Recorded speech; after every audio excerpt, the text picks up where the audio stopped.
Now, lest we lose sight of where we're going in this text, the substance of the passage that I just read to you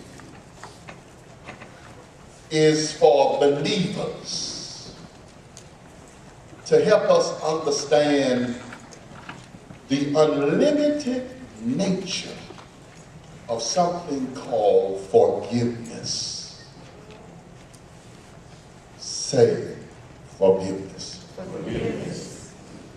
Perhaps one of the hardest things for us to do is to forgive.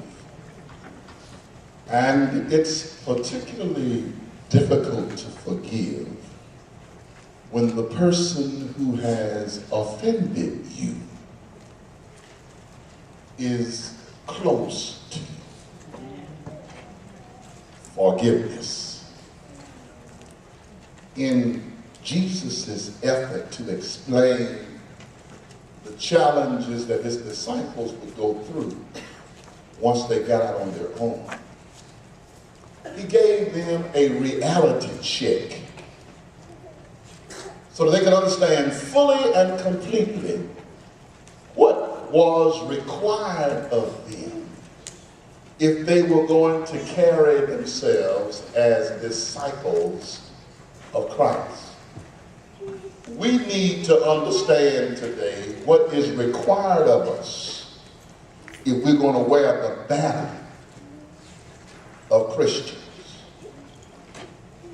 The good that these disciples were going to do would never be well received by everyone. Listen to me. There are some folk who don't care how much good you do. They still don't like you.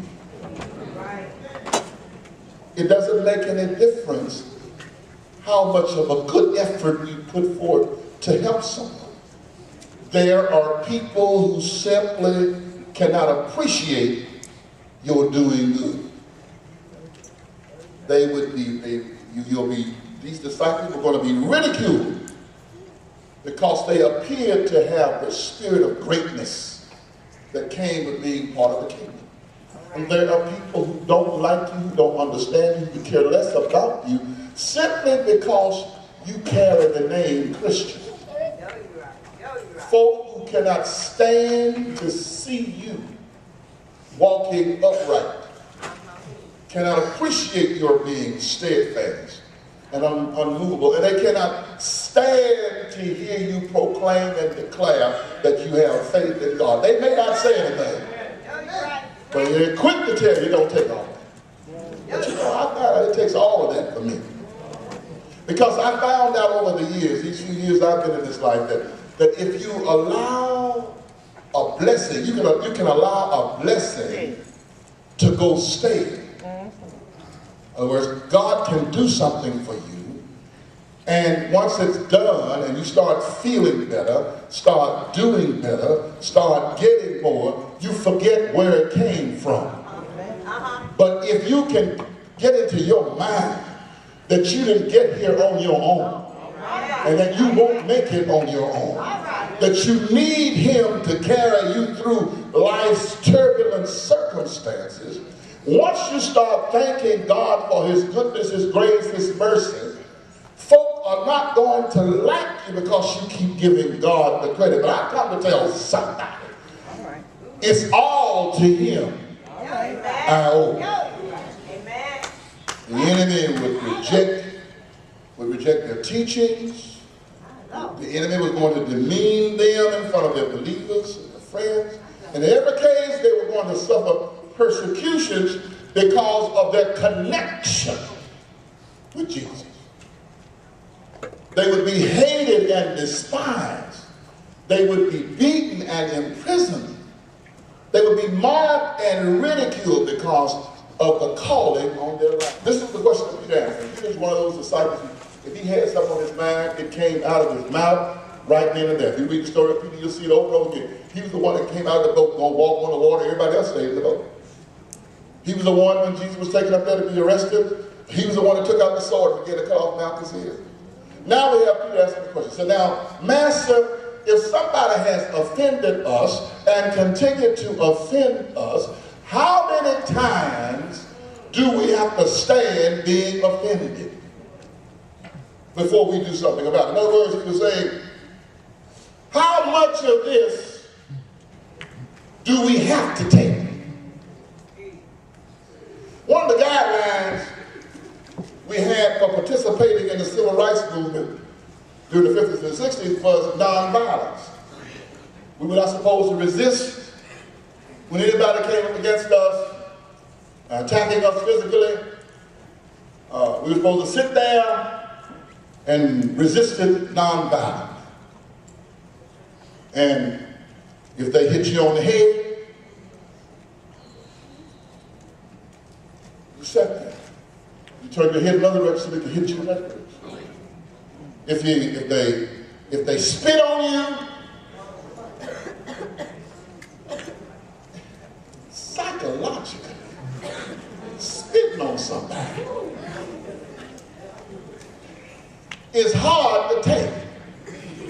But we had people who walked up to us, saw us sitting there in the sit-ins, spat in our faces, spat in our food, slapped us on the head, and all we could do was to sit there. Kneel. In fact, the instructions were to kneel and pray for them. Now, you need to know I was not as saved as I am now. I did kneel. Tell them they had spit on this year one more time. I was going to get up from that kneeling position. Do I have at least one witness to that?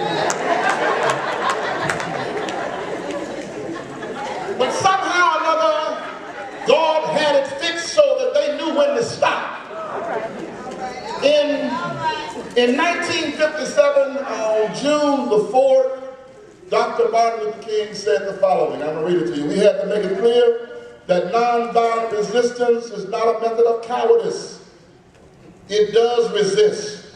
It's not a method of stagnant passivity and deadening complacency, he said.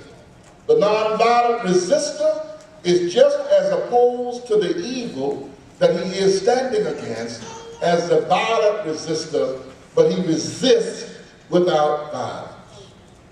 We close by saying, this method is non-aggressive physically, but strongly aggressive spiritually. You see, when you invoke God into a situation where somebody's getting on their last nerve, you may not be able to give a physical response. But listen to me, that spiritual response that exudes from the Spirit of God who is in you will inflict more pain on them than you could possibly do with a baseball bat. The extended definition of the word forgiveness is patience. Now that's a stretch, and I had to really work on that to see how that was, what the correlation was. But the actual translation of the word forgiveness is patient. So if I move it forward, then when I forgive you, what I am in fact doing is being patient with you.